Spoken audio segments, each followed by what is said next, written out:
Ну, начать нашу двухстороннюю встречу хотел бы со слов искреннего соболезнования.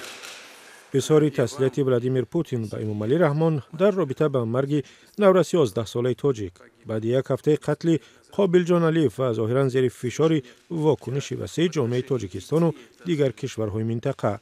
Совершение терактов в отношении детей это особенно. عملیات تروریستی به خصوص نسبت به کودکان بسیار جنایت نفرت انگیز است. بی شبهه تحقیقات کامل صورت میگیرد و گناهکاران اگر چند نفر باشند جزایی سزاوار خواهند گرفت.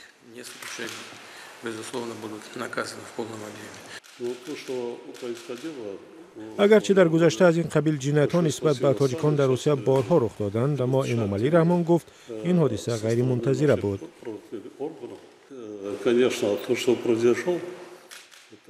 البته آنچه که رخ داد غیر انتظار بود. این گونه جنایتکاران در جهان به قدر کافی وجود دارند. ما حالا در یک دنیای بسیار پیچیده زندگی میکنیم.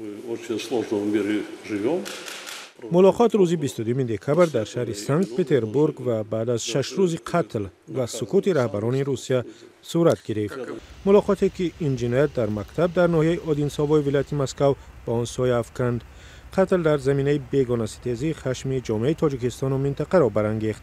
ظاهرا همین فشار گسترده سبب شد که پوتین را به سخن وادار کند. چرا پس از یک هفته؟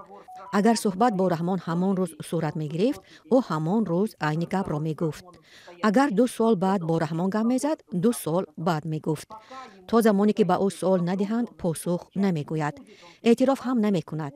این کشوری دموکراتی نیست که حکومتش پاسخگوی هر چی که در آن می‌گذرد باشد.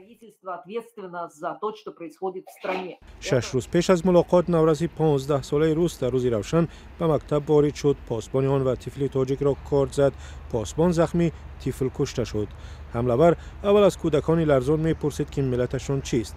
جنایت دیگر باره مشکل مهاجرستیزی و ملتگرایی را در روسیه عیان‌تر کرد و به سرخطی رسانه‌های زیاده کشید.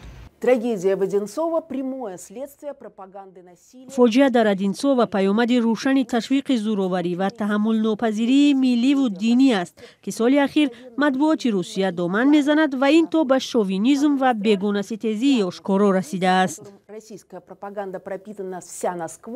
سیاستی که به گفته یک کارشناس تاجیک در روسیه حالا به سطح دولتی رسیده به همه قشرهای جامعه اثر گذاشته است.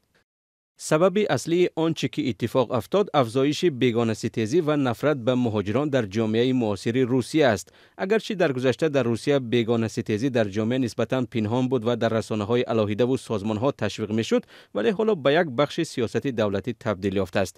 این ترکیب یعنی دولت و سازمان‌های غیر حکومتی و مطبوعات تحت حمایت دولت سبب افزایش بی‌سابقه نفرت به بیگانگان در جامعه روسیه شده است.